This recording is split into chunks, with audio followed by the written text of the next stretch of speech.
British Bharat में स्थानीय स्वशासन कब प्रारंभ हुआ, स्थानीय स्वशासन का जनक कौन है और ब्रिटिश काल में इसका क्या महत्व था और वर्तमान काल में इसका क्या महत्व है, इस प्रकार के प्रश्न परीक्षाओं में भी आते हैं और हमें जानना भी आवश्यक है। स्थानीय स्वशासन का जनक वायसराय लॉर्ड रिपन को माना जाता है।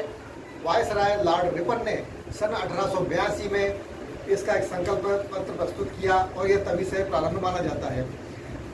प्रशासनिक कार्यों में दक्षता लाने के उद्देश्य से और स्थानीय स्वशासन के माध्यम से प्रशासन को अच्छे से चलाने के लिए लॉर्ड रिपन ने भारत में स्वशासन का प्रारंभ किया और शिक्षा, स्वास्थ्य, स्वच्छता जैसी स्थानीय समस्याओं और मुद्दों को स्थानीय स्तर पर हल करने के उद्देश्य से और प्रशासनिक कार्यों में विकेंद्रीकरण हो, इसके लिए यह कार्य किया गया।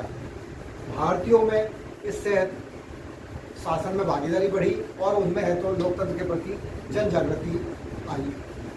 ब्रिटिश भारत में जब लोकतंत्र की नींव रखा गई तो उसके उपरांत प्रशासन का विकेंद्रीकरण भी हो चुका था और स्वशासन का अनुभव भारतीयों ने किया। तो ब्रिटिश काल में इन कार्यों से स्वतंत्रता आंदोलन के समय इस बात को बहुत बल मिला और भारतीयों में स्वतंत्र होने की आशा जगी।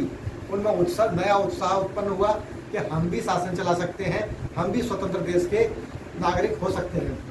वर्तमान समय में स्थानीय स्वशासन लोकतंत्र का आधार है, जहाँ की स्थानीय समस्याओं का स्थानीय स्तर पर ही समाधान किया जाता है। सरकारी योजनाओं का क्रियान्वयन भी स्थानीय स्तर पर किया जाता है।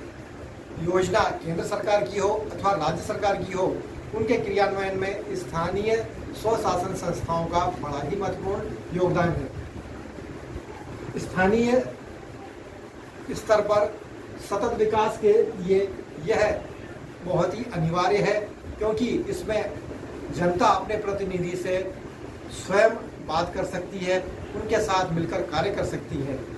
यदि हमारा वीडियो आपको पसंद आता है तो आप इसे लाइक करें, शेयर करें और सब्सक्राइब करें।